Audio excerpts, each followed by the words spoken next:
मविया अधिक राज, शिवसेना अधिक राज ठाकरे, शिवसेना स्वतंत्र किंवा काय, तुम्ही कसं बघताय गणित? नाही, याच्यामध्ये मुळात आधी अखिल चित्रे बोलला त्याप्रमाणे पत्रकारांना काही घाई वगैरे नाही आहे. तुम्ही युती करा नाही तर करू नका, तो तुमचा प्रश्न आहे.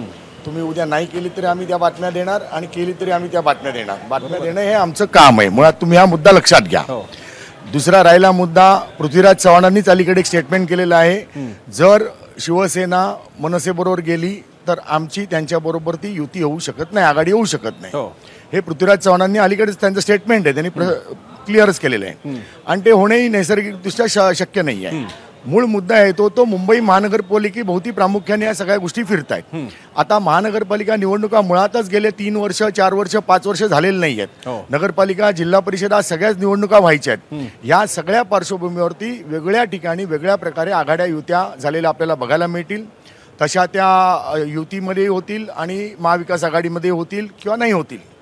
प्रश्न असा येतो की मनसे आणि शिवसेना एकत्र आली तर मविया त्यांच्याबरोबर येऊ शकते का, तर त्याचं उत्तर नाही असं द्यावं लागेल.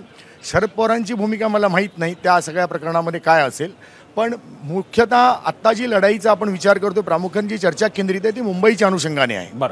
जर तसा विचार केला तर महाराष्ट्राची बाकीची मुंबई, ठाणे, पुणे, नाशिक वगळता बाकी महाराष्ट्राची थोडी गणितं वेगळी राहतील.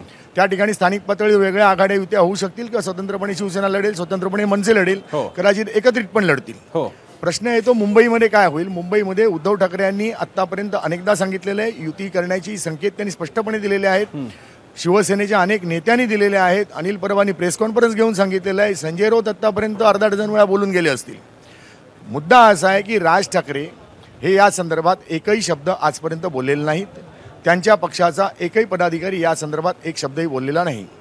परंतु मराठी भाषा, त्रिसूत्री भाषा आणि त्या हिंदी सक्तीच्या मुद्द्यावरनं ज्यावेळेला ही मंडळी एकत्र आली होती त्यावेळेला डोममध्ये किंवा ओव्हरऑल सगळी बाहेरचं एकूण जर मराठी जनांची एक भूमिका, मानसिकता बघितली तर भविष्यामध्ये हे दोन भाऊ एकत्र येऊ शकतात असं म्हणायला काही हरकत नाही.